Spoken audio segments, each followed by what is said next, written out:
بعض رشتے ایسے ہوتے ہیں جنہیں جوڑتے جوڑتے انسان خود ٹوٹ جاتا ہے۔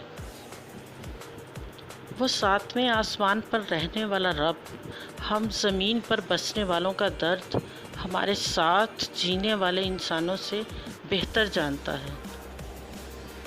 عبادتیں تسبیح سے مشروط نہیں، نیتوں کی پابند ہوتی ہیں۔ نیتوں میں کھوٹ ہو تو برسوں کی ریاضت بیکار جاتی ہے۔ کچھ لوگوں کو پچھتاوا بھی نہیں ہوتا۔ ہم سوچتے رہتے ہیں شاید کسی وقت انہیں احساس ہوگا اپنے منفی رویے کا، لیکن ایسا نہیں ہوتا۔ یہ پچھتاوے بھی ظرف والوں کے ہوتے ہیں، ملامتیں بھی انہی کے حصے میں آتی ہیں۔ بے حس لوگوں کے پاس صرف اپنا آپ ہوتا ہے۔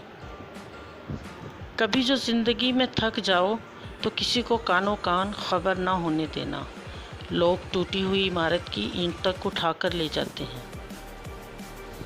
ایک بزرگ سے ملاقات ہوئی تو میں نے گزارش کی کہ کچھ نصیحت کیجیے۔ انہوں نے سوال کیا کہ کبھی برتن دھوئے ہیں؟ میں ان کے سوال پر حیران ہوا اور جواب دیا کہ جی دھوئے ہیں۔ پوچھنے لگے کیا سیکھا؟ میں نے کہا اس میں سیکھنے والی کیا بات ہے؟ وہ مسکرائے اور کہنے لگے برتن کو باہر سے کم اور اندر سے زیادہ دھونا پڑتا ہے۔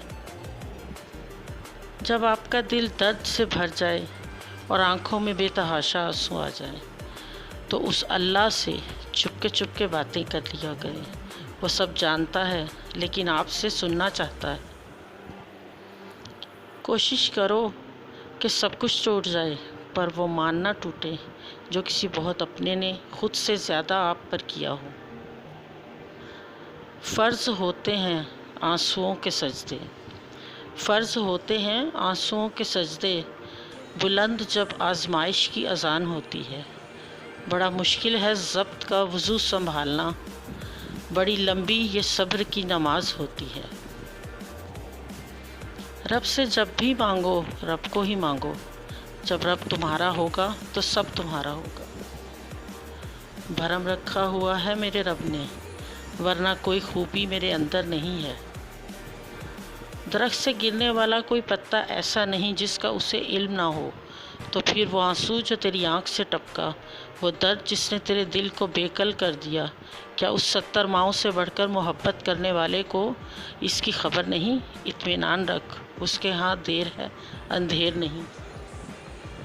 وہ دن کبھی مت دکھانا میرے خدا مجھے کہ اپنے آپ پر غرور ہو جائے۔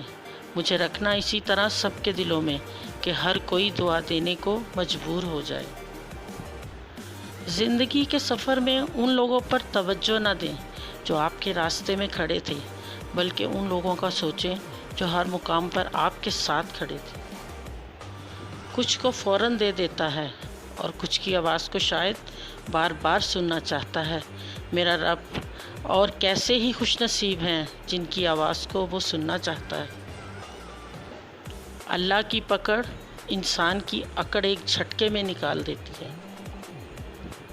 اکثر اوقات اللہ آپ سے آپ کی پسندیدہ چیزیں یا شخصیات اس لیے دور کر دیتا ہے تاکہ صرف آپ اور اللہ رہ جائیں۔ نبی کریم صلی اللہ علیہ وآلہ وسلم نے ارشاد فرمایا 2 گناہوں کی سزا دنیا ہی میں مل جاتی ہے، نمبر 1 زنا، نمبر 2 والدین کی نافرمانی۔ منزلیں کبھی کسی کے گھر جا کر حاضری نہیں دیتی، راستوں پر چلنے سے ہی راستے نکلتے ہیں۔ Thank you.